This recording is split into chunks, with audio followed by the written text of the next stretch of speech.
오늘은 그 사무엘하 6장을 보려고 하는데, 지금 저기 있는 타이틀 그림이 있죠. 앞에 다윗이 하나님의 법궤를 예루살렘으로 모셔오면서 기뻐서 춤을 추는 저 그림을 우리가 보고 있는데, 저 내용을 오늘 함께 보도록 하겠습니다.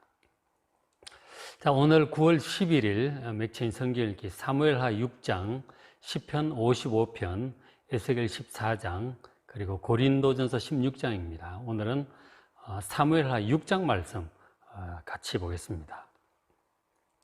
다윗이 하나님의 궤, 법궤를 예루살렘으로 모셔오는데, 전에 이런 영화가 있었어요. 1982년도에 나왔다고 하는데 한 40년 다 돼가잖아요. 저도 참 재밌게 봤던 영화인데, 저 레이드스라는 영화가 이제 히틀러가 이 법궤를, 하나님의 법궤를, 잃어버린 법궤를 찾으러 다닙니다. 그것을 찾으면 세계를 정복할 수 있을 것이다 라는 이제 그런 능력이 있다는 거죠. 그런 믿음을 가지고 법궤를 구하고 또 저걸 이제, 그래 나중에 결국은 이제 법궤 뚜껑을 여니까 결국 그 하나님의 능력으로 거기 있던 사람들이 다 죽는 그런 무서운 장면도 나왔던 기억이 납니다. 그러니까 이 법궤, 하나님의 궤를 잘못 열면 죽을 수도 있다는 두려움과 그것을 가지면 뭔가 엄청난 능력을 얻게 될 것이라고 하는 그 좋은 점을 함께 제가 영화 속에서 묘사했던 것을 이제 기억이 납니다. 그것은 이제 영화에 있던 얘기고, 진짜로 저 법궤를 다루었던 가장 이제 잘 했던 사람이 이제 다윗이었죠. 실제 있었던 그 법궤에 관한 그 내용을 한번 보십시다. 사무엘하 6장 2절에 보면 다윗이 이제 왕이 되었어요. 왕이 되어서 블레셋과의 전투에서 이깁니다. 두 번의 전투에서 이겨서 이제 왕권이 안정이 되고 나라가 안정이 되었어요. 그렇게 되자 제일 먼저 다윗이 하고 싶었던 일이 하나님의 궤를 찾아서 자기가 있는 예루살렘에 가까이 모셔오는 일이었어요.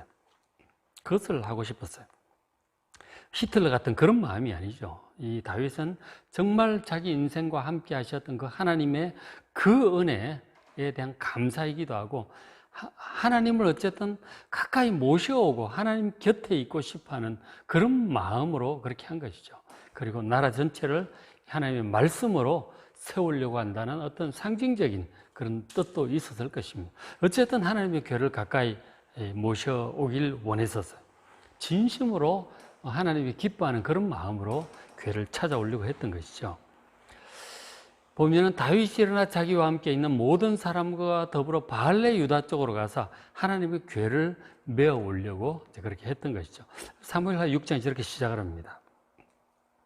저 하나님의 궤 안에는 모세가 하나님께로부터 직접 받은 십계명 돌판 2개가 들어있어요.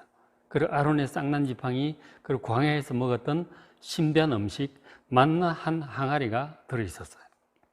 하나님의 가장 놀라운 기적적인 역사의 흔적들과 그리고 생명의 양식과 또 하나님의 말씀이 들어있는 바로 하나님의 임재를 상징하는 그런 아주 가장 거룩한 물건이었죠. 그래서 그것을 지성소 안에 딱 보관을 해두었습니다.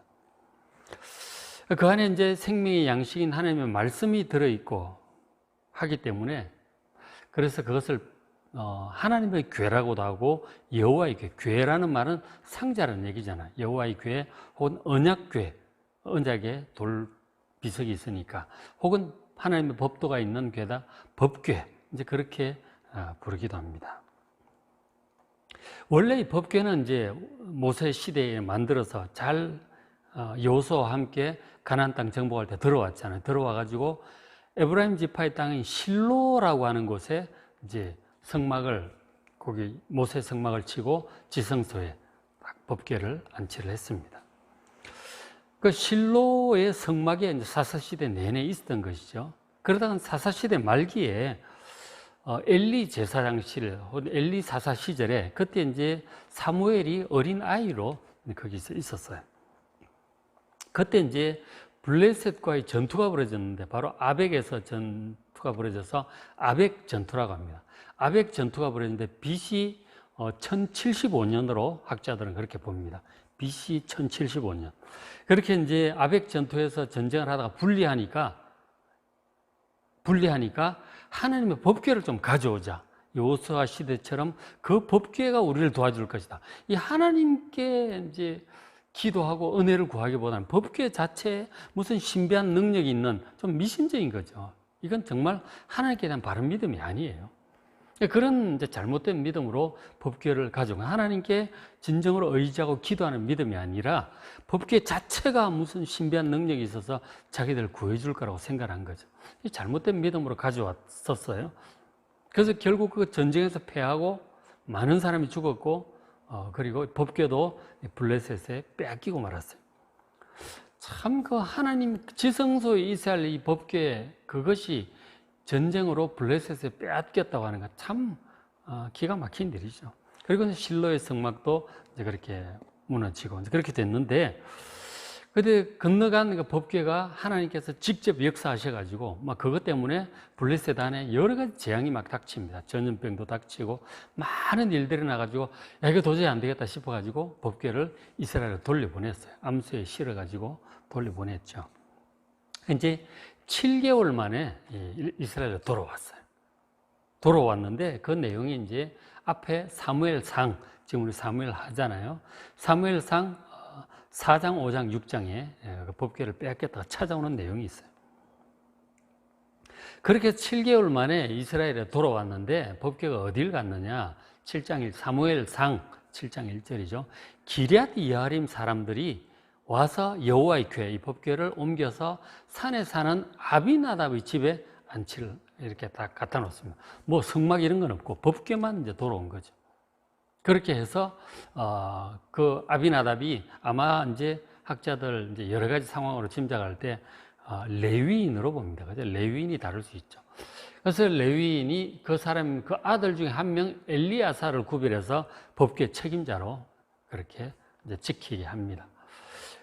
그러니까 법궤가 돌아와서 뭐 성막도 없고 그냥 법궤만 달랑 와가지고 아비나답의 집에 이제 있는데 그러기는 20년이 지난 거죠. 2절에 궤가 기럇 여아림이 들어간 날로부터 20년 동안 오래 있습니다. 그 20년이라고 하는 것도 나중에 이제 다윗이 법궤를 찾아서 예루살렘에 안치하기까지가 사실 70년이 걸려요. 지금 총 70년인데 저기 20년이라고 하는 것은 지금 사무엘 선지자가 이제 활동을 시작할 그때까지를 얘기하는 거예요. 그래서 이제 그렇게 돼 있으니까 거기에 뭐 절기도 없고, 그죠? 이제 법궤가 그러고 있으니까 성막이 제대로 안 돼 있으니까 절기를 지킨다든지 뭐 제사라든지 이런 게 다 제대로 안 되는 거죠. 그런 상태로 한 20년 그렇게 지나가면서 백성들이 하나님의 은혜를 사모합니다.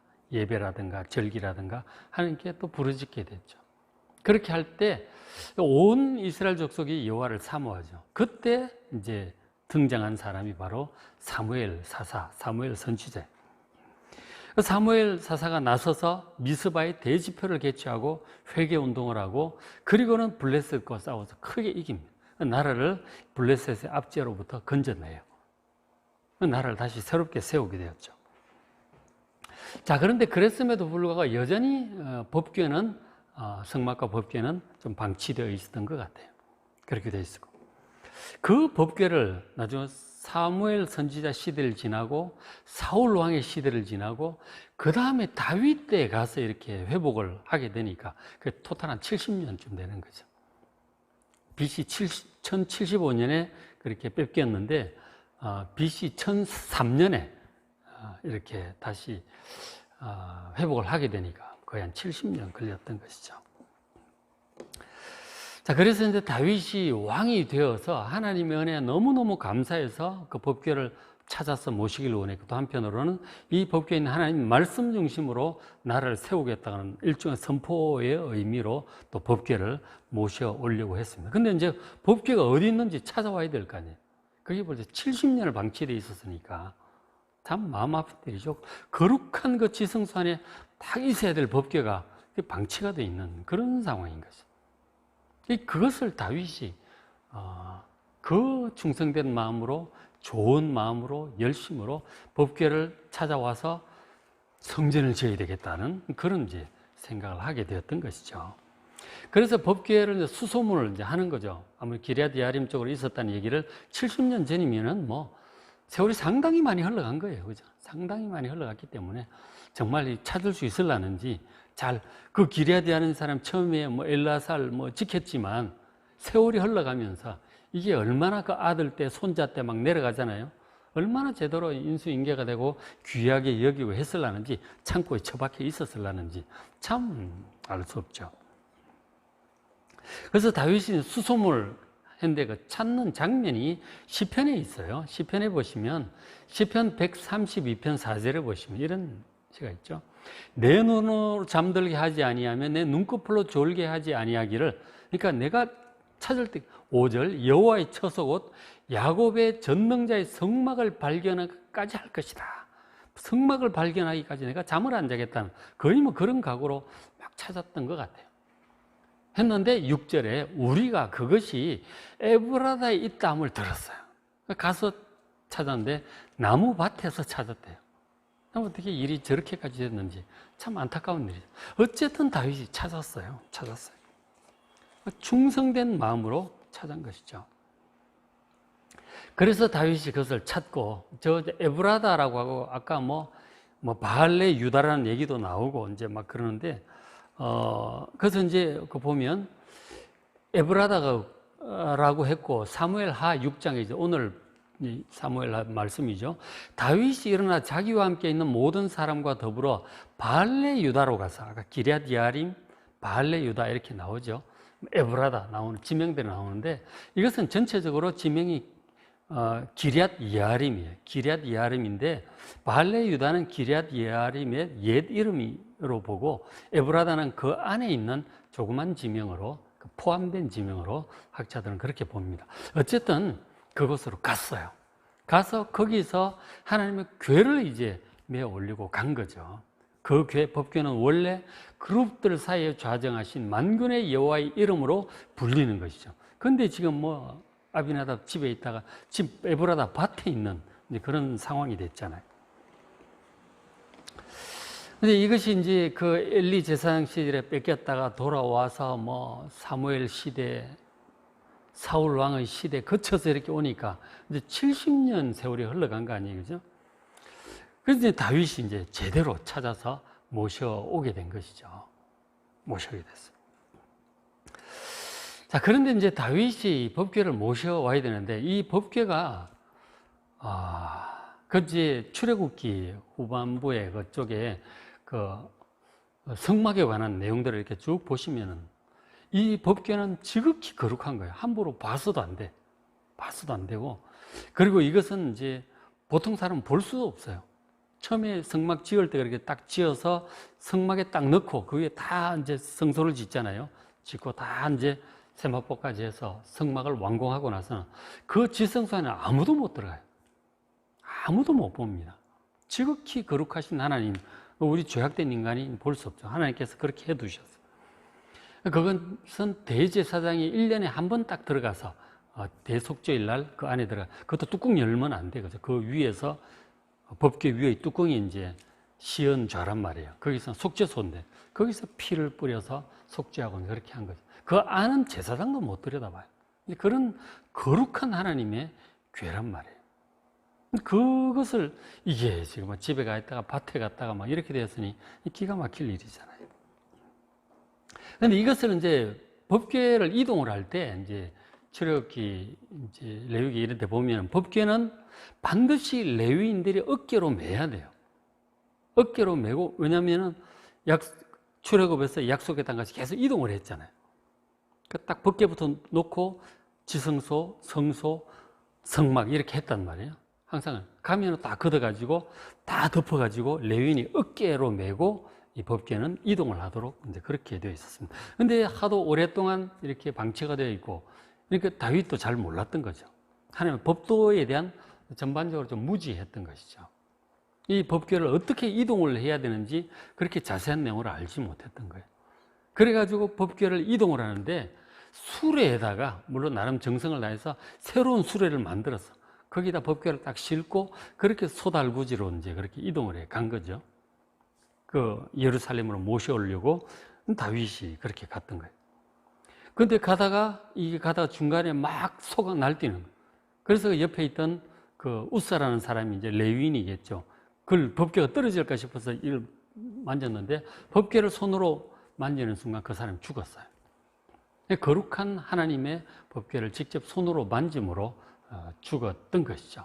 그러니까 하나님의 법궤가 참 무서운 거죠. 거룩하신 하나님께 우리 죄악된 인간이 이렇게 다가간다고 하는 게 참 두려운 일이에요.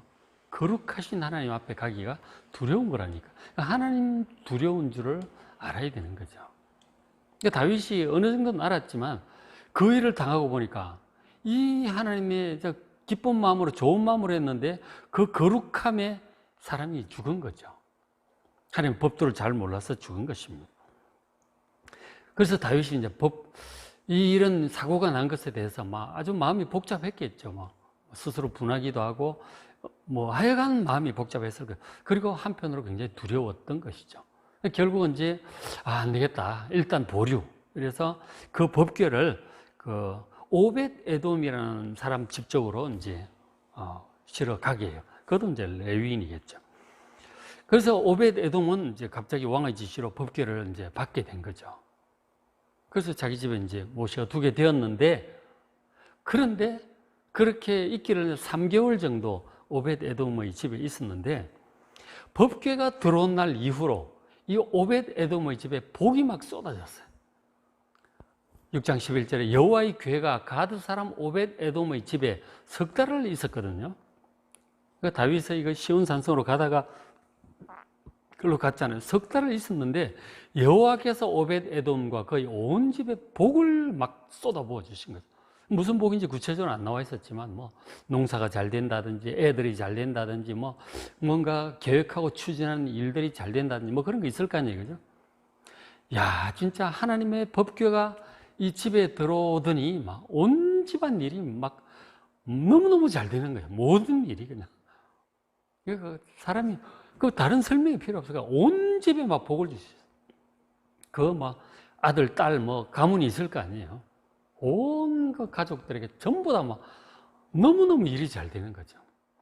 그러니까 하나님께 복을 받았다고 하는 그 일이 왕창 받은 거죠.